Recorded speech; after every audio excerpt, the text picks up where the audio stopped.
Hi, everybody. So I'm going to talk you through this homework assignment that I gave you, which is to start with one of your um, contour line drawings in ink. Um, and I just did one of my hand here, kind of like I had asked you to do.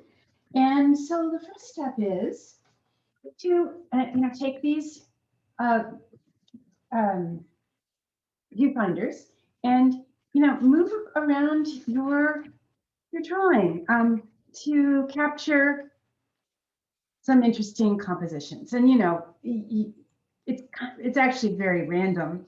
You could really find interest all over the place here. Just probably want to avoid big areas of white. But at any rate, so just take your viewfinder, and the idea is to make them kind of smallish. Not, I mean, not gigantic, but they can be different sizes. This is also an exercise in, kind of deciding what you kind of enjoy about composition, and also sort of focusing on it. Becoming more aware of what's what's kind of going on in here. And it's nothing to do with your hand anymore or the shoe that you drew. It's just a collection of interesting marks that you made, the marks have a relationship to something in the real world, which helps you get beyond the sort of random marks that we all make, like doodle marks. Something wrong with that, but this gives you another place to start. So I'm going to just do, as I mentioned last night to you, which was to draw the outer edge of your uh, your little compositions here, so that you can cut them out, because we want three, I would say four on another sheet of paper. So and you have lots of drawings to use for this, but you want to capture just a variety. I would say four is a pretty good number for if five, if you can. So I'm just going to quickly do this, and then I'm going to stop the recording and cut these out and show you what we're going to do next. Okay, so I've put out all of my pieces that I feel are pretty interesting.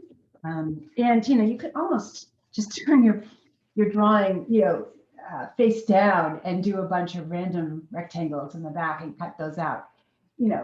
But I mean, and that would be another fine way to do it. It's just a little bit of a way in which you can kind of bring in deciding about composition and having that experience as well. So it doesn't really matter. But all right, so now we have these fragments of the drawing that we did. They have, really no relationship now, um, to what you drew, you painted. But they're interesting. The marks are fresh. They're unlabored, which I think is a really nice quality. And you get to see some really beautiful, things in the marks that you might ignore otherwise. So, enjoy what the marks of the brush, without your overworking and trying so hard to make it something. Um, the marks have their own beauty, right? They really do. So, hold this up a little bit more to the camera so you can see what I'm talking about. Right, so it's really an abstract composition. All right, so now what I had asked you to do is to place these marks down on another sheet of paper. This paper that I'm using is a little is like half the size of the paper that you have. It's what I have, so we're just going to use it. But of course, this can be done on any size paper. But I'd like to have you work large, because I think it just helps you to kind of expand out a little bit. And it's like a jigsaw puzzle. How do you want to put these marks together? There's no right or wrong. There's just, a sort of, hey, let's see what happens. So the idea here is that you have random marks. You kind of have these spaced out.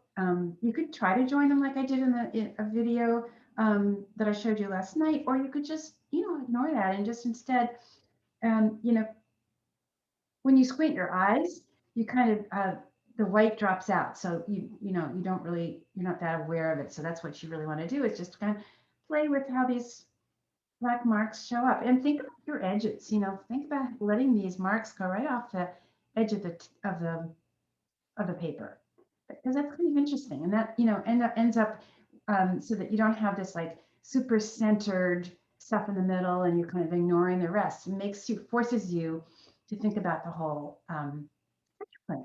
And so when you finish doing that, I'd like you to glue these down.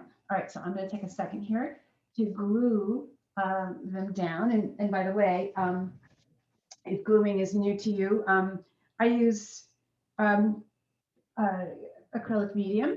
Um, this is golden soft gel gloss, but you could use soft gel matte medium.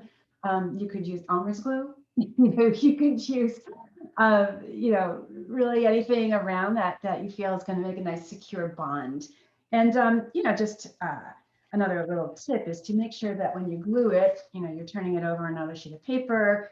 I like to use, the stiff edge of a credit card or something to drag the glue across the whole thing and make sure you get it in the corners. Otherwise, what happens is you get these annoying little corners popping up. So, you just want to put it down there like you mean it. All right, so I'm going to take a second to glue mine down. Okay, so I've glued my pieces down on a piece of paper. And as you can see, I've this one, I decided to really go for the edges here. Just kind of not even try to connect them. Just glue the different pieces. Yeah, that's a great thing to try, by the way. And you're reserving your judgment while you're doing this. This is not about whether you like it or not at this point. It's nothing, that's not even in the picture. Just think of it as, let's see what happens. Let's try something here. What if I did this? What if I did that? Just keep it very open because we're not finished yet. All right, so I am actually going to ask you to stop um, here with this exercise, and I'd like you to do 3 sheets of paper with, organizations of these fragments of your drawings that you did last night. We are going to work into these in class with paint. So next week, get ready to use color, and I will lead you through that. But this is where I'd like you to stop. So 3 sheets of paper using, 4 or 5 maybe, different fragments of your drawing, and have fun with this. Okay,